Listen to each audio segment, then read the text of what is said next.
Welcome to the Glenn Beck program. In case you're just tuning in, BP has stopped the oil leaking in the Gulf. Look at that. No oil. Congratulations. For the first time since April. Touting the success of its new cap on its broken well, 87 days. Finally, a good piece of news. Now, I've got some other news, not as good as this news. A surprise. Do you remember when Nancy Pelosi said, we're just going to have to wait and see what's in the health care bill? Well, surprise! I'll show you what we found lurking in the new finance bill as well. It's hard to imagine, but lies and deception, unfortunately, are becoming the story of America.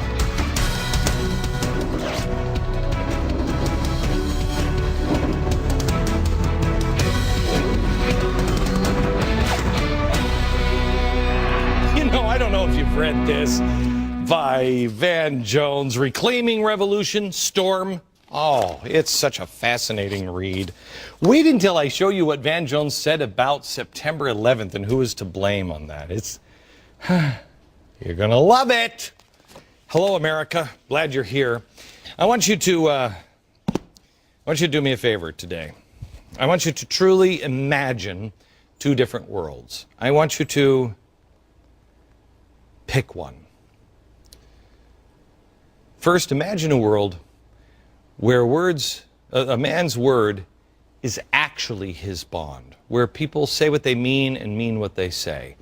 And if that bond is broken, if a man doesn't keep his word, there's shame associated with it.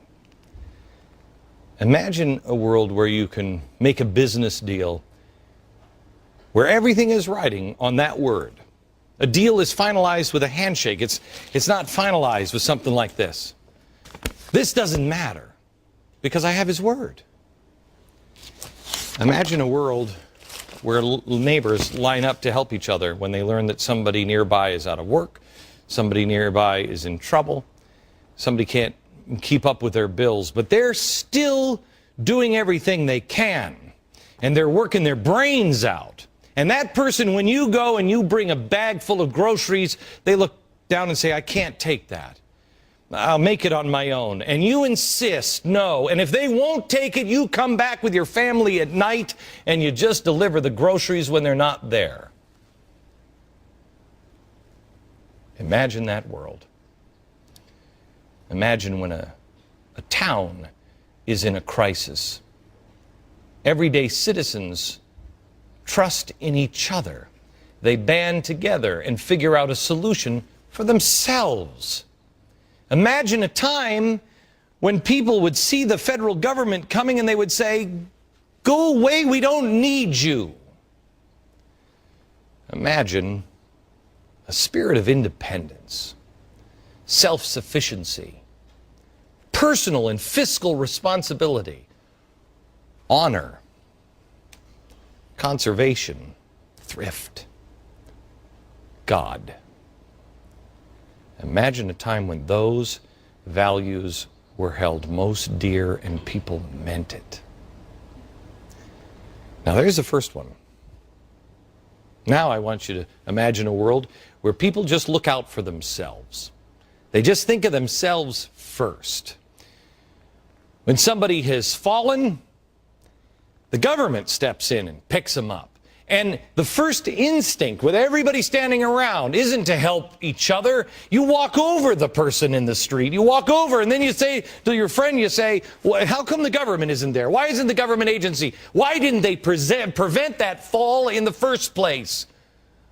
And then after you cuss out the government for not preventing that person from being in that situation, you do nothing but look to that same government to fix the situation.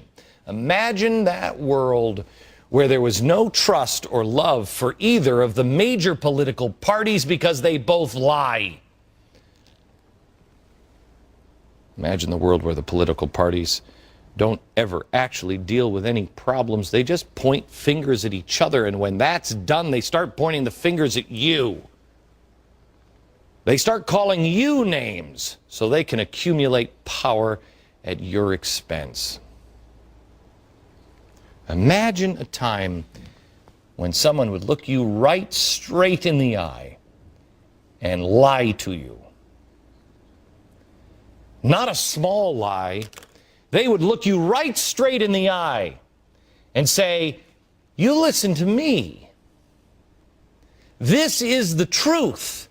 And that guy over there, he's lying to you. This is the truth. Can you imagine a time when you could get away with that? And people wouldn't really care.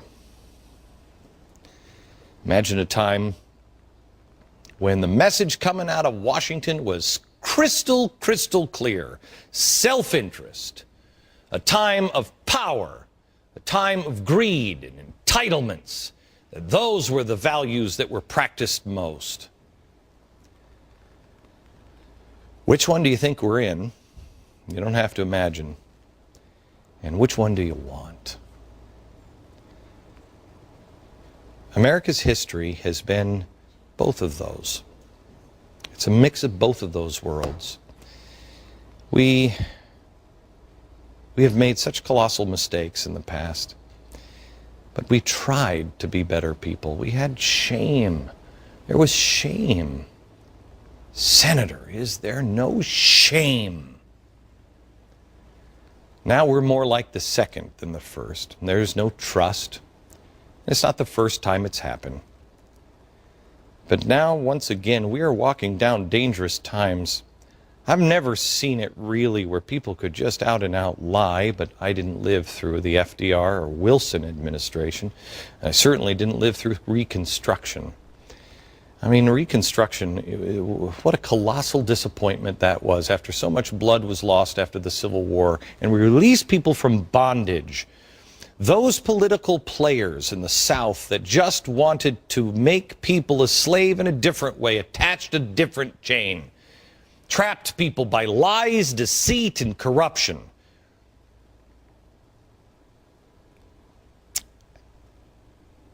African Americans were trapped and had hope that the 1960s would change things with Martin Luther King.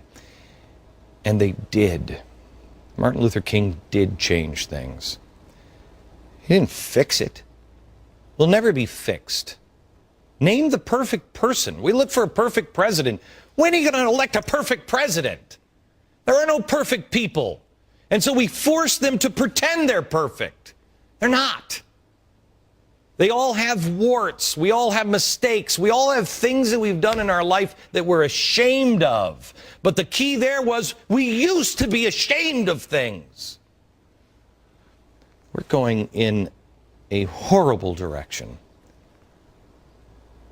And the reason we're going in this direction is because the content of character doesn't matter. It doesn't matter. You're considered a fool. You're an idiot. You get what you deserve if you don't have a 1,000-page contract with someone. You know, I didn't take this job at first. And I remember Roger Ailes calling me to his office, and he looked at me and he said, "What the hell is wrong with you? I know we're offering you more money. I know we're offering you better success. I know we're offering you a great place to work. What the hell is wrong with you?" And I said, "It's never been about money. I haven't had a chance to really sit down and talk to you. I need to be able to look a man in the eye. And I need to know that he understands my business and I understand his. And that we're not going to hurt each other. And if we start hurting each other, it doesn't matter what the paper says. I need to look a man in the eye and shake hands on it." He looked at me for probably 30 seconds. It was probably a very uncomfortable time for everybody in the room. And he just looked me in the eye. He leaned in and he shook my hands. He said, "Sir, you will never need a contract with me." And I said, "Nor with me, sir. It doesn't matter what the paper says. It matters what we promised each other That's the way business used to be done, and that is the way business needs to be done. You look a man in the eye, but you're a fool if you don't get anything that somebody said in writing now.